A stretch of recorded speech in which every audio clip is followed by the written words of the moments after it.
እድሜ ካላስተማረ ሞት ያስተምርሃል። ፍቅር ካላስተማረ ቅጣት ያስተምርሃል። ምህረቱ ካላስተማረ ቁጣው ያስተምርሃል። ሕይወት ካላስተማረ ሞት ያስደነግጥሃል። እስከ መቼ እያመነዘርክ በቃ፣ እስከ መቼ ግፍ እንደሰራ በቃ። የታመሙ አልጋ ላይ ተጣብቀው የሚኖሩ አጋንንት የሚዋጓቸው መከራ የሚያደርሱባቸው ፋታ የሚያጡ ሁሉ በቃ ሊባሉ አይገባም። ተጨንቀው እስከ መቼ ነው? ታመው እስከ መቼ ይኖራሉ? ደማቸው እየፈሰሰ እስከ መቼ ይኖራሉ? በበሽታ ጥዝጣዜ እስከ መቼ ይሰቃያሉ? በቃ ይላቸዋል።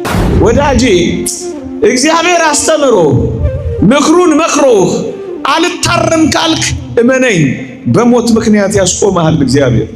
በመቃብር ምክንያት ያስርሃል እግዚአብሔር። በሰው የተሳለክ ሰውን እንደ ቁብ የቆጠርክ ለሰው ርኅራኄ ያላሳየ እመነኝ አንድ ቀን በሞት ፊት ትደነግጣለህ። እና እያመነዘርን ምድርን እያበላሸናት እንኖር እና ሰውን እያፈናቀል እና ሰውን እያስራብ እና ሰውን እያስመረር እና ምስኪኖችን እያጎሳቆል ለዘላለም እንኖር። ይሄ ፍትህ ነው? ይሄ ርት ነው? ምዕመናን ጉልበተኛ እንደጨቆነ ምስኪኑ እንደተጨቆነ በቃ ምንም ሞት ሳይኖር እዚህ ዓለም ላይ ፍትህ ተግባርሎ ይቀጥል። የሚመርዙ እየመረዙ የሚመረዙ እየታመሙ በቃ እንዲሁ ይቀጥል። አረመኔዎች እንደጨከኑ ምስኪኖች እንደተንገላቱ እንዳለቀሱ በቃ ይቀጥል። አይደለም። እግዚአብሔር በሞት ምክንያት በቃ ሊል አይገባም። ትዕቢተኞችን ሊያዋርድ አለን አለን የምንለውን አንገታችንን ዘለስ እንድናደርግ ኩሮችን በትህትና ሊያኖረን ምዕመናን፣ በእርግጠኝነት ሞት ባይኖር ኖሮ እኛም እዚህ አንገኝም ነበር። አንዳንዶቻችን ጨዋ የሆነው እኮ በእግዚአብሔር ፊት እንደምንቆም ስላሰብን እኮ ነው። አንዳንዶቻችን የታረመ መልካም ጸባይ ያለን እግዚአብሔር አንድ ቀን በሞት በኩል እንደሚቀጣን ስላመንን እኮ ነው። ቅርብ ሆነ ያላየ ሰው ከሩቅ ሆኖ የሚያይህ ያንተ ጊዜ ከእግዚአብሔር ጋር ሲሆን ብቻ እመን። ተፈኮሰ እንዳትል እናቴ፣ ተተኩሶ ይሁን አይሁን በምታውቃል። አንተ እኮ የጨነቀ እኮ ለዚህ ነው። አንተ ስታየው ትልቅ ሆቴል ስለገነባ እድለኛ እዚህ ግብ ማትባል ያዘመመች ጎጆ ውስጥ ስለሚኖር መከረኛ ይባላል አይባል? ታምናላችሁ? ይሄንን አልዓዛር የማይፈለግ ሰው ነው የነበረው። አሁን ግን ከሞት በኋላ አልዓዛር የሚፈለግ ሰው ብቻ አይደለም የሚሆነው፣ ቪአይፒ ነው የምትሉት እናንተ። ነገሩን ከፍ እናድርገው፣ ቪቪአይፒ መሆን ጀመረ። ማን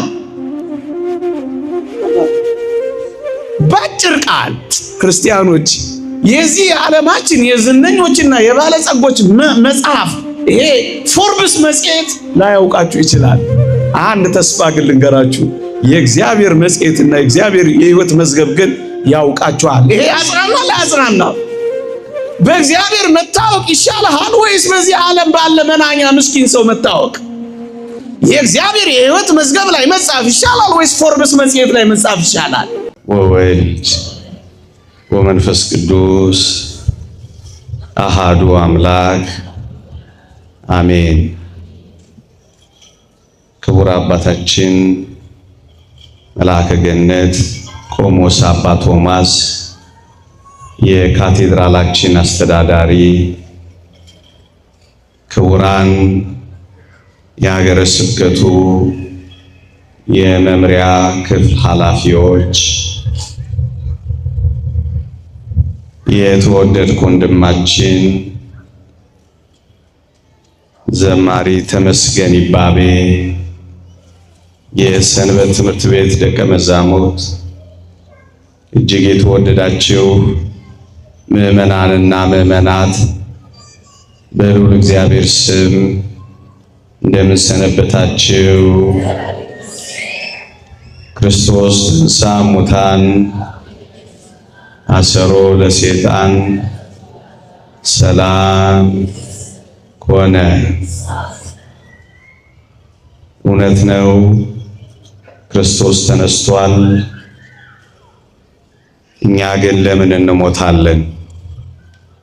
ቢበዛ ለ30 ወይም ለ35 ደቂቃ በዚህ ሐሳብ ጥቂት መንፈሳዊ ቁም ነገሮችን እንማራለን።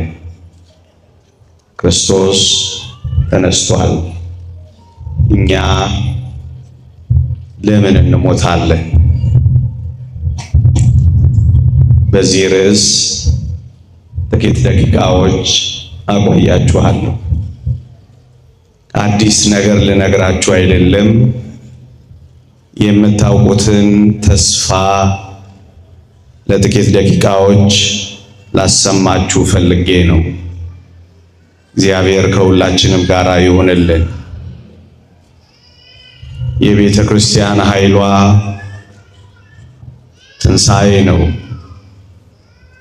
ቤተ ክርስቲያን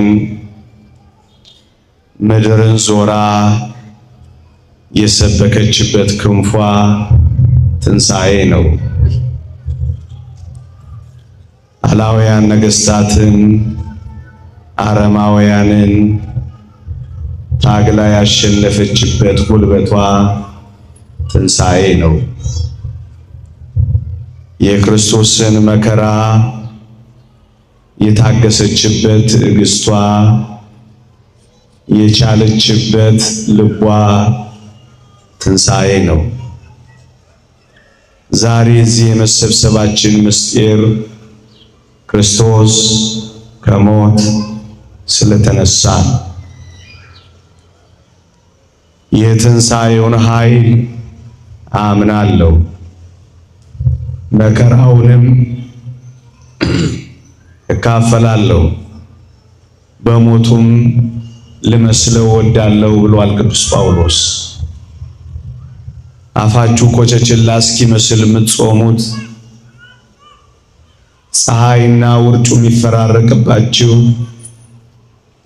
ጠብ ያለ ኪዳን መሸ ለቁርባን የምትንከራተቱት፣ ይብዛም ይነስ በኃጢአት ለመጠበቅ የምትታገሉት ትንሣኤ ስላለን።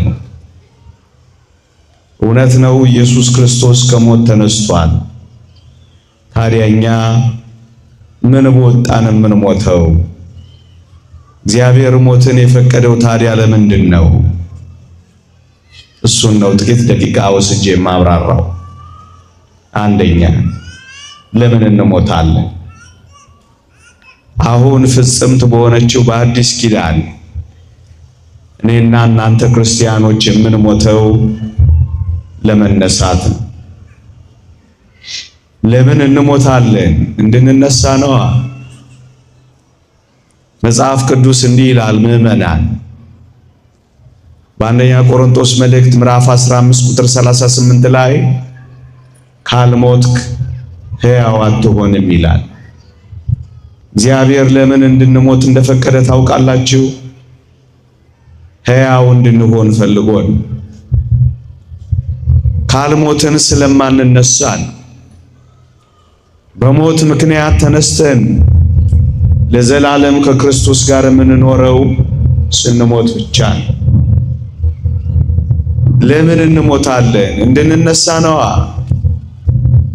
ለምን እንሞታለን? ሕያው እንድንሆን ነዋ። መጽሐፍ ቅዱስ የሚለን እሱን ነው። ካልሞትክ አትነሳም ወዳጄ። መነሳት የምትፈልግ ከሆነ በሞትህን ማመንና መቀበል አለብህ። ቅዱስ ጳውሎስ አንተ ሰነፍ የቆሮንቶስ ገበሬ፣ አንተ የምትዘራው ስንዴ ካልፈረሰ ካልበሰበሰ ፍሬ ያፈራል እንዴ ብሏቸዋል። ምዕመናን፣ የምንዘራው ስንዴ ከአፈር የሚለወሰው፣ የምንዘራው ስንዴ የሌለ እስኪመስል ድረስ የሚጠፋው ለመጥፋት አይደለም፣ አገዳ ይዞ ሊነሳ ፍሬ ሊያፈራ ነው። ያማረ ዘለላ ይዞ ሊዘናፈል ነው። ስንዴ እንኳን እንዲህ ከሆነ ይልቁንም የኔና የናንተ አፈር ውስጥ የመግባት ምስጢር የዘላለም ፍሬ እንድናፈራ ነው። ሕይወት አግኝቶ ይወጣል ስንዴው። እኛም ጥቂት ጊዜ አፈር ውስጥ የምንገባው ሕይወት ይዘን ልንነሳን። ምዕመናን፣ የእናቶቻችን ማኅፀን ለዚህ ዓለም መንገድ እንደሆነው በዚህ ምድር ላይ ለመመላለስ የሕይወት ምክንያት ማምጫ እንዳደረገው መቃብርን ለዘላለም ሕይወት ማኅፀን ነው ያደረገው። ወገኖቼ በእናቶቻችን ሆድ ጥቂት ጊዜ ቆይተን ሕይወት አግኝተን በዚህ ምድር ላይ እንደምንመላለስ በመቃብር ማኅፀንነትም ለዘላለም ሕይወት እንድንወለድ እግዚአብሔር ጥቂት ጊዜ መቃብር ውስጥ እንድንቆይ ነው የፈቀደው። ለምን እንሞታለን? ለዘላለም ተነስተን እንድንኖር ነው ወገኖቼ። ለዚህ ነው ክርስቲያን በሞት ፊት የማይደነብረው። ለዚህ ነው ክርስቲያን በሞት ፊት የማይፈራው። ለዚህ ነው ክርስቲያን በሞት ፊት የማይሰቀቀው። የሚሞተው ሊነሳ እንደሆነ ስለሚያምን ነው። ለዚህ ነው ቅዱስ ጳውሎስ በሞት ላይ የፎከረው። ክርስቲያን ሆነ በሞት ላይ ካልፎከርክ ገና ክርስቲያን መሆን አልጀመርክም ወዳጅ። ክርስቶሳዊ ሆነ ሞትን ገና መናቅ ካልጀመርክ እመነኝ፣ ገና የክርስትና ልዕልና አልገባህም። አንተ ምትሞተው መቃብር ውስጥ ጥቂት ጊዜ የምንቆየው ለዘላለም ለመነሳት። እስኪ አንድ ጥያቄ ልጠይቃችሁ። ከክርስቶስ ጋር ተነስታችሁ ለዘላለም መኖር የምትፈልጉ ሰዎች እስኪ እጃችሁን አውጡልኝ። ድምፅ የሚሰማችሁ ከክርስቶስ ጋር ተነስታችሁ ለዘላለም መኖር የምትፈልጉ እስኪ እጃችሁን አውጡልኝ። እግዚአብሔር ይስጣችሁ፣ አውርዱ። በጣም ተንኮለኛ ካላላችሁኝ በቀር አንድ ጥያቄ ከታትዬ ላቅርብላችሁ። ከክርስቶስ ጋር ተነስታችሁ ለመኖር የምትፈልጉ ነገራችሁኛል። ግን እኔ ሌላ ጥያቄ ልጠይቃችሁ። መሞት የምትፈልጉስ እስኪ እጃችሁን አውጡልኝ።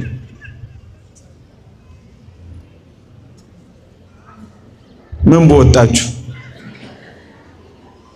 ወዳጄ። ለዚህ ነው ክርስትና ካልገባ መሞት እፈልጋለሁ አትል እንዴ። የምትነሱት ስትሞቱ ነው አልኳችሁ ነው አይደለም? አላነበብኩላችሁም? የእግዚአብሔርን ቃል አንብቤያለሁ። እና ታዲያ በምን ልትነሱ ነው ካልሞታችሁ?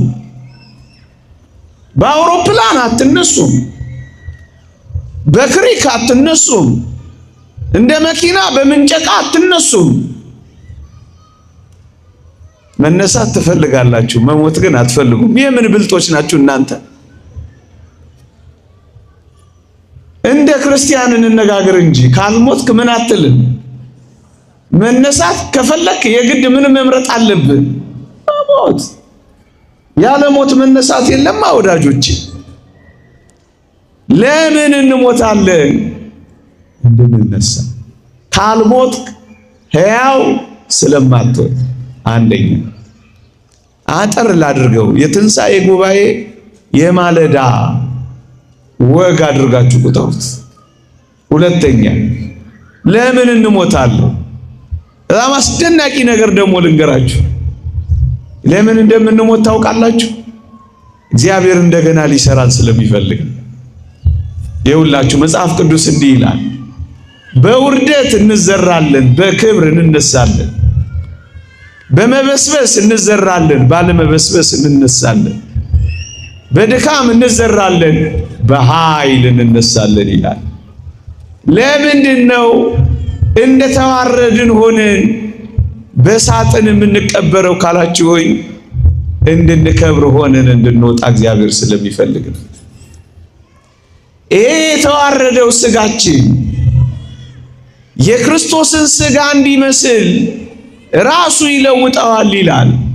እንዴት ይደንቃል!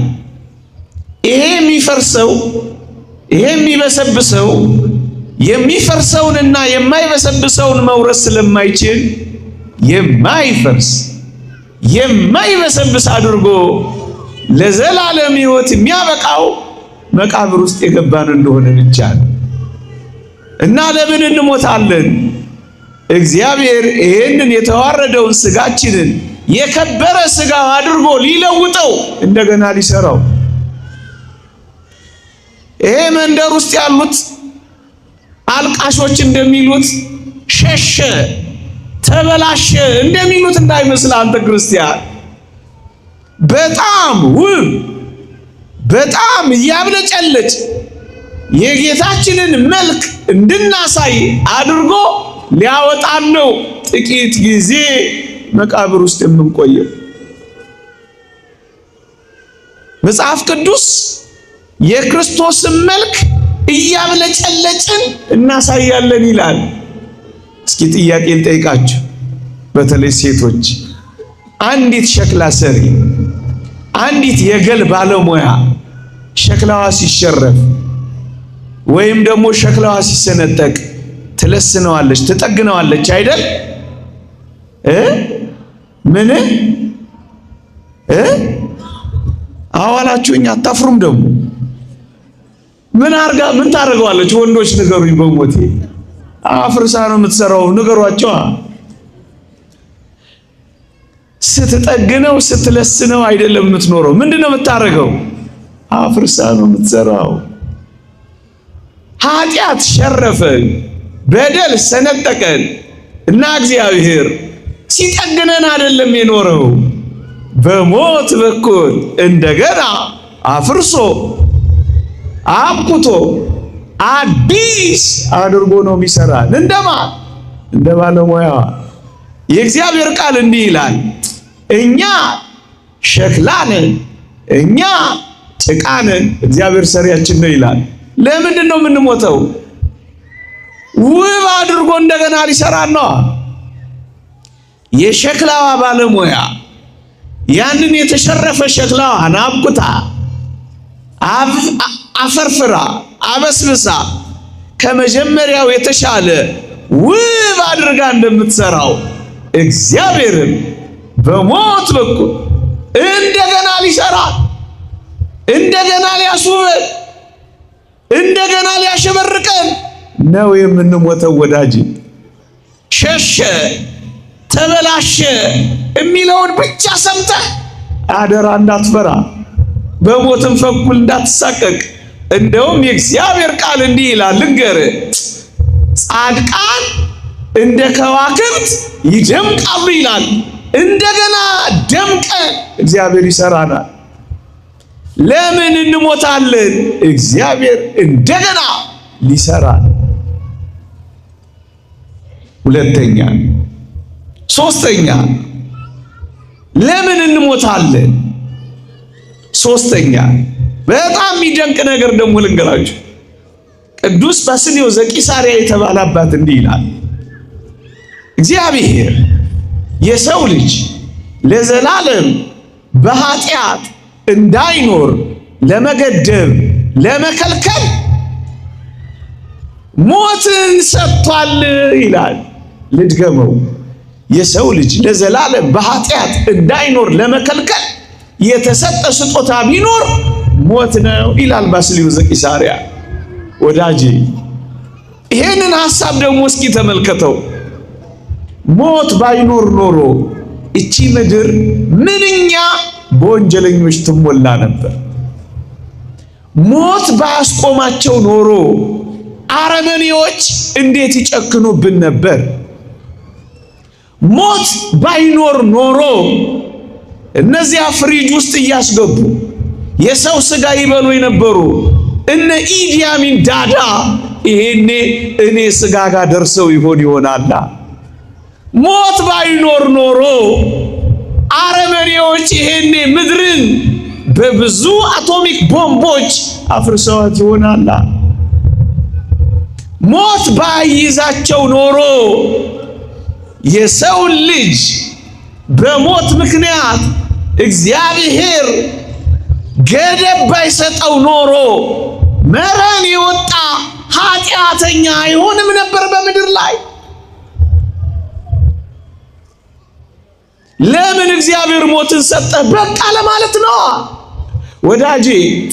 እግዚአብሔር አስተምሮ ምክሩን መክሮህ አልታረም ካልክ እመነኝ፣ በሞት ምክንያት ያስቆምሃል እግዚአብሔር። በመቃብር ምክንያት ያስርሃል እግዚአብሔር። ለዘላለም በኃጢአት ጸንቶ እንዳይኖር እግዚአብሔር ለመገደብ ሞትን ሰጥቷል ይላል ቅዱስ ባስልዮስ ዘቂሳርያ። እና እያመነዘርን ምድርን እያበላሸናት እንኖር እና ሰውን እያፈናቀል እና ሰውን እያስራብ እና ሰውን እያስመረር እና ምስኪኖችን እያጎሳቆል ለዘላለም እንኖር? ይሄ ፍትህ ነው? ይሄ ርት ነው? ምዕመናን፣ ጉልበተኛ እንደጨቆነ፣ ምስኪኑ እንደተጨቆነ፣ በቃ ምንም ሞት ሳይኖር እዚህ ዓለም ላይ ፍትህ ተጓድሎ ይቀጥል። የሚመርዙ እየመረዙ የሚመረዙ እየታመሙ በቃ እንዲሁ ይቀጥል። አረመኔዎች እንደጨከኑ፣ ምስኪኖች እንደተንገላቱ፣ እንዳለቀሱ በቃ ይቀጥል። አይደለም። እግዚአብሔር በሞት ምክንያት በቃ ሊል አይገባም። እድሜ ካላስተማረ ሞት ያስተምርሃል። ፍቅር ካላስተማረ ቅጣት ያስተምርሃል። ምህረቱ ካላስተማረ ቁጣው ያስተምርሃል። ሕይወት ካላስተማረ ሞት ያስደነግጥሃል። ምዕመናን፣ አንድ ቁም ነገር ልንገራችሁ። ከዕለተ ስቅለት እስከ ዕለተ ምጽአት በዚህ ምድር ላይ የክርስቲያኖች ሐዘን ነው። የክርስቲያኖች ስቃይ፣ የክርስቲያኖች መከራ ነው። ከዕለተ ስቅለት እስከ ዕለተ ምጽአት የክርስቲያኖች አፍ ይዘጋል። ክርስቲያኖች መኖሪያ ሊያጡ ይችላሉ። ክርስቲያኖች ፋታ ይነሷቸዋል። ከስቅለት እስከ ዕለተ ምጽአት ቤተ ክርስቲያን መከራ ታገኛለች። ቤተ ክርስቲያን ትሰቃያለች። ቤተ ክርስቲያን በዚህ ዓለም ትሰደዳለች። ከመጀመሪያው 100 ክፍለ ዘመን ጀምሮ ልብ በሉ። ከዕለተ ስቅለት እስከ ምጽአት እውነተኛ ክርስቲያኖች ይገፋሉ። እውነተኛ ክርስቲያኖች መከራ ይቀበላሉ። ከአጋንንት ውጊያ፣ ከመናፍስት ትግል ፋታ ይነሳሉ። እንደውም በመጨረሻው ዘመን ሲሆን በውድ ካልሆነ በግድ ክርስቲያኖችን ያስጨንቃቸዋል። ከዕለተ ምጽአት በኋላ ግን ክርስቲያኖች ሊያርፉ አይገባም። ክርስቲያኖችን ያስጨነቁ ሊጨነቁ አይገባም። ግፍ የሰሩ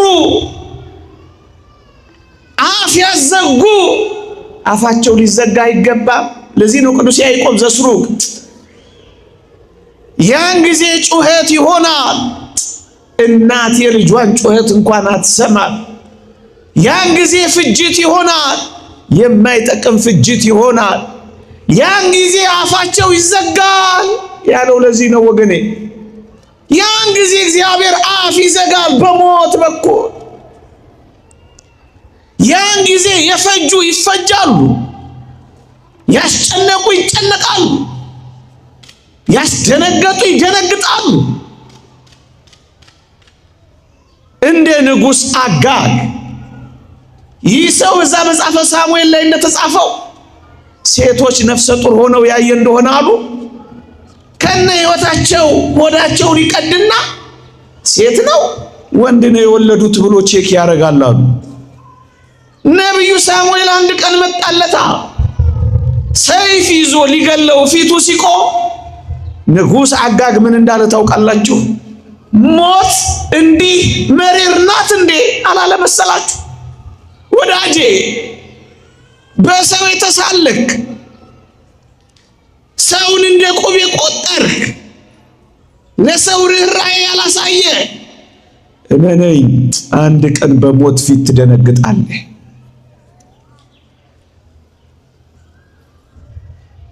ለምን እግዚአብሔር እንድንሞት ፈለገ? በቃ ይላላ። እስከ መቼ ያመነዘርክ? በቃ እስከ መቼ ግፍ እንደሰራ? በቃ እስከ መቼ እንዳስለቀስክ? በቃ እግዚአብሔር ብቻ ዘላለማዊ ነው ወገኖች። የእግዚአብሔር ዙፋን ብቻ ነው ለዘላለም የሚኖረው። እስከ መቼ? በቃ በሞት በኩል እግዚአብሔር በቃ ይላል። ደግሞ ትንሽ ገልበጥ አድርገን እንየው። የተራቡ እንደተራቡ በቃ ይቀጥሉ አይደለም። እግዚአብሔር በቃችሁ ሊላቸው ይገባላ። እንባ ያነቡ ፊታቸው ማዲያት ተጠርሶ ልጆቻቸውን የሚመግቡት አጥተው የሚንከራተቱ እንደዚሁ ተንከራተው ይኖሩ አይደለም። በቃ ይላላ እግዚአብሔር በቃ ይላላ። የታመሙ አልጋ ላይ ተጣብቀው የሚኖሩ አጋንንት የሚዋጓቸው መከራ የሚያደርሱባቸው ፋታ የሚያጡ ሁሉ በቃ ሊባሉ አይገባም።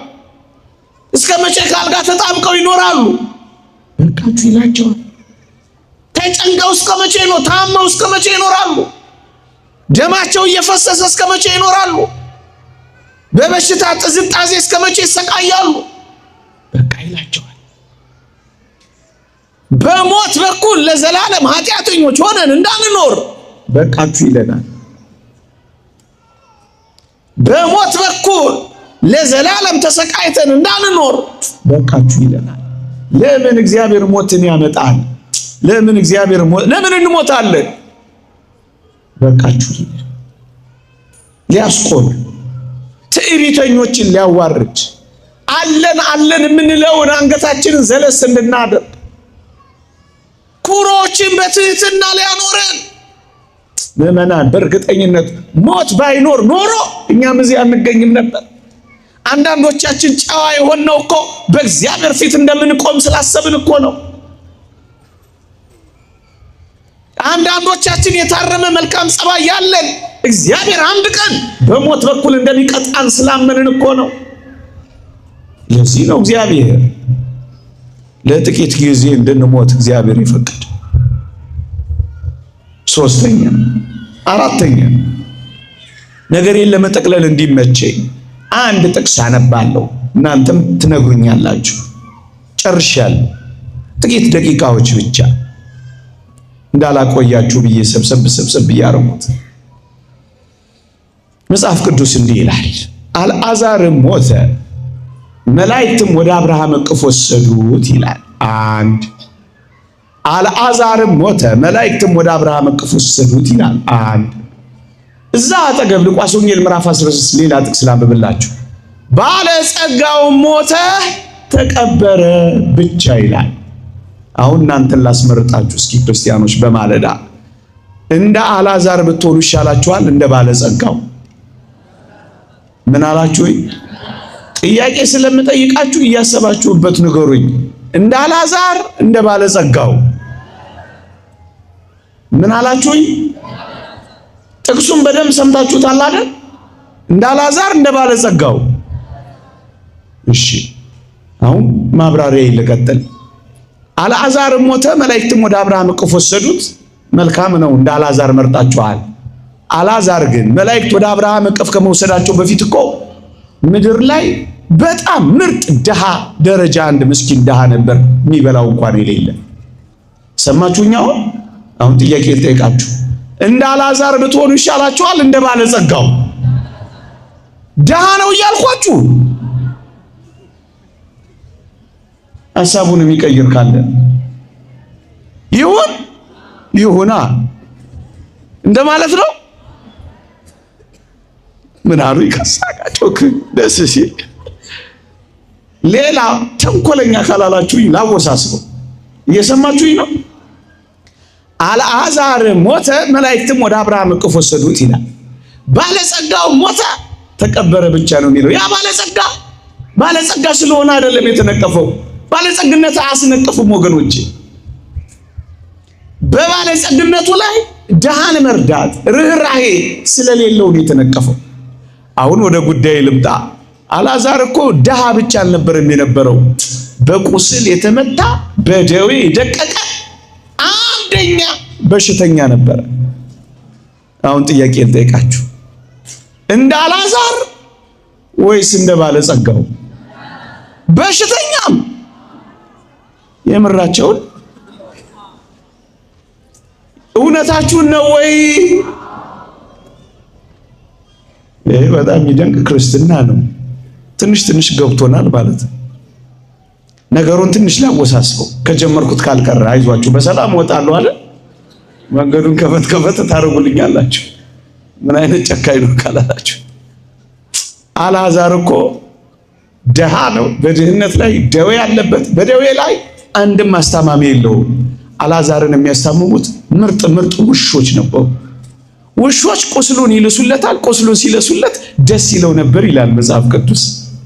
እስኪ አሁን ጥያቄን ትንሽ ጨክን ብዬ ላቅርበው። እንደ አልዓዛር ወይስ እንደ ባለጸጋው? ውሾች ከበዋችሁ? የምራችሁን ነው?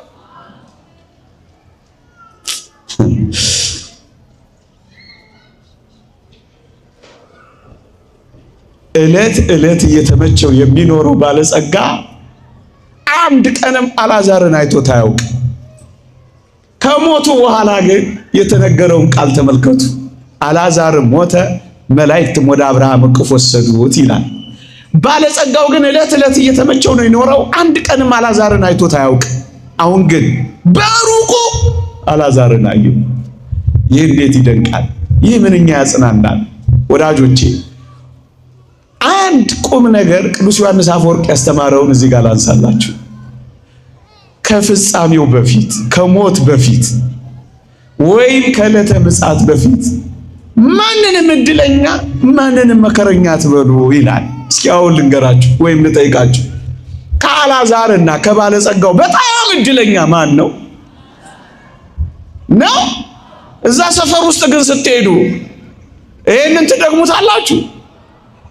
ምን በጣም እድለኛ የምትሉት G+ ስንት የገነባውን ሰው ነው? ኧረ ተው። አሁን ደሳሳ ጎጆ ውስጥ ያለውን መናጢ ድሃ አቤት እድለኛ ነው ትላላችሁ? ምን በወጣችሁና አንተዋወቅም እንዴ? እዚህ ስትመጡ ቀለማችሁን የምትቀይሩት እኔ ፊት እመኑኝ። ቅዱስ ዮሐንስ አፈወርቅ የሚለው ለዚህ ነው። ከፍጻሜው በፊት ማለትም ከሞት በፊት ማለትም ከዕለተ ምጽአት በፊት ማንንም ሰው እድለኛ ወይም መከረኛ እንዳትሉ፣ ተፈቆሰ እንዳትል። እናቴ ተጠቁሶ ይሁን አሁን በምታውቃል። አንተ እኮ የጨነቀ እኮ ለዚህ ነው። አንተ ስታየው ትልቅ ሆቴል ስለገነባ እድለኛ እዚህ ግብ ማትባል ያዘመመች ጎጆ ውስጥ ስለሚኖር መከረኛ ይባላል አይባል? አሁን አልዓዛር ነው እድለኛ ወይስ ባለጸጋው ነው እድለኛ? አልዓዛር ነው መከረኛ ወይስ ባለጸጋው ነው መከረኛ? ምን እናንተ ደግሞ ሁሉንም አልዓዛር ነው እንደምትሉት? ፀሐዩ ነው ወይም ኑሮ ነው እንደዚህ ያደርጋችሁ መሰለኝ። ነገሩ ግን ገብቷችኋል? ምዕመናን ባለ ጊዜ ያልነበረው አልዓዛር የአልዓዛር ጊዜ ደረሳ ወይ? በዚህ በምድር እንኳን ካልሆነ ክርስቲያን ሆይ የኔና የእናንተ ጊዜ ከሞት በኋላ ይጀምራል። እውነት አሰን ታምናላችሁ? ይሄንን አልዓዛር የማይፈለግ ሰው ነው የነበረው። አሁን ግን ከሞት በኋላ አልዓዛር የሚፈለግ ሰው ብቻ አይደለም የሚሆነው፣ ቪአይፒ ነው የምትሉት እናንተ። ነገሩን ከፍ እናድርገው። ቪአይፒ መሆን ጀመረ። ማን ባጭር ቃል ክርስቲያኖች የዚህ ዓለማችን የዝነኞችና የባለጸጎች መጽሐፍ ይሄ ፎርብስ መጽሔት ላያውቃችሁ ይችላል። አንድ ተስፋ ግን ልንገራችሁ፣ የእግዚአብሔር መጽሔትና የእግዚአብሔር የሕይወት መዝገብ ግን ያውቃችኋል። ይሄ ያጽናናል አያጽናናም? በእግዚአብሔር መታወቅ ይሻልሃል ወይስ በዚህ ዓለም ባለ መናኛ ምስኪን ሰው መታወቅ? የእግዚአብሔር የሕይወት መዝገብ ላይ መጻፍ ይሻላል ወይስ ፎርብስ መጽሔት ላይ መጻፍ ይሻላል? እውነት የገባው እንደዚህ ነው። ውሾች የከበቡት ሰው አሁን መላእክት ከበቡት። እውነት አሰን በቁስልና በድህነት ተመቶ የኖረው ሰው አሁን ወደሚያስደንቅ ሕይወት አለፈ። አራተኛ መናገር የፈለኩት እሱን ነው። ባለጸጋው አሻቅቧየውና አልዓዛርን አንድ ቀንም አይቶት አያውቅም ወዳጄ። አሁን ግን ቅርብ ሆነ ያላየ ሰው ከሩቅ ሆኖ የሚያይህ ያንተ ጊዜ ከእግዚአብሔር ጋር ሲሆን ብቻ እመን። ከዚያ ምን እንዳለ ታውቃለህ? አብርሃም አባቴ ወይ ማረኝ፣ በዚህ ነበልባል እሰቃያለሁ። የጣቱን ጫፍ ውሃ አስነክቶ ምላሴን እንዲያበርድልኝ አልዓዛርን ስደድልኝ አለው። እየሰማችሁኝ ነው? እኔ አብርሃም መልስ ነው ለዛሬ ትምህርቴ ርዕስ የማደርገው። ምን የሚላለው አብርሃም? አንተ ልጄ ሆይ በምድር እያለህ ዕለት ዕለት እየተመቸ በደስታ ትኖር ነበር አለው። አልዓዛር ደግሞ በስቃይ ኖሯል ካለው በኋላ አልዓዛር በዚህ ይጽናናል፣ አንተም ትሰቃያለህ አለው። አልዓዛር ምን ይላል? በሞቴ ንገሩኝ፣ ምን ይላል? አልዓዛር ለምን ሞተ? ሊጽናና። እስኪ መጽናናት የምትፈልጉ እጃችሁን አውጡልኝ። ማንም አይፈልጋል። እንኳን እጄን እግሬንም ቢሆን አወጣለሁ ሚል ይመስላል እዚህ ያለው አንድ ሰውዬማ ወጣቱ እንዴት ይገርማል። እመኑኝ የምንጽናናው እዚህ ምድር ላይ አይደለም። ታምኑኛላችሁ? እኔን አትመኑኝ። ይኸው የእግዚአብሔር በዚህ ዓለም መጽናናት የለም። አልዓዛር ሲሞት ምን ያደርጋል? ይጽናናል። ለምን እንሞታለን? እንድንጽናናው፣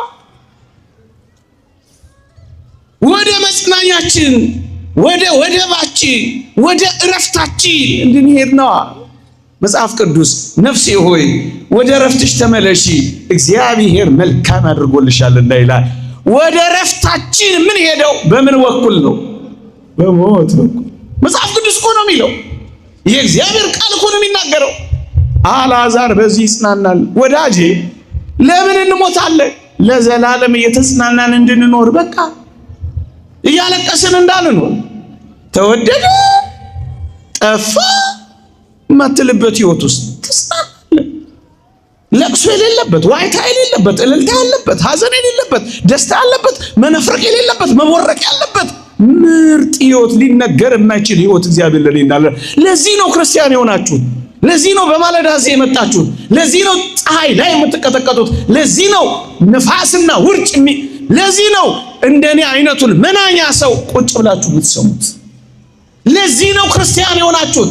ለዚህ ነው ባለማተብ የሆናችሁት። ለዚህ ነው መከራችሁን የታገሳችሁት። ለዚህ ነው ረሃባችሁን የታገሳችሁት። ለዚህ ነው ጥማችሁን የታገሳችሁት። ለዚህ ነው የምትነቀፉት። ለዚህ ነው ጨዋ የሆናችሁት። አበቃ እንድትጽናኑ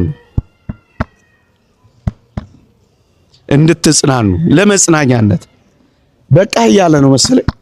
የእግዚአብሔር ቸርነት፣ የእመቤታችን አማላጅነት፣ የቅዱሳን በረከት ረድኤት አይለየን። በዚህ ያለ መጽናናት ያብቃን። አሜን።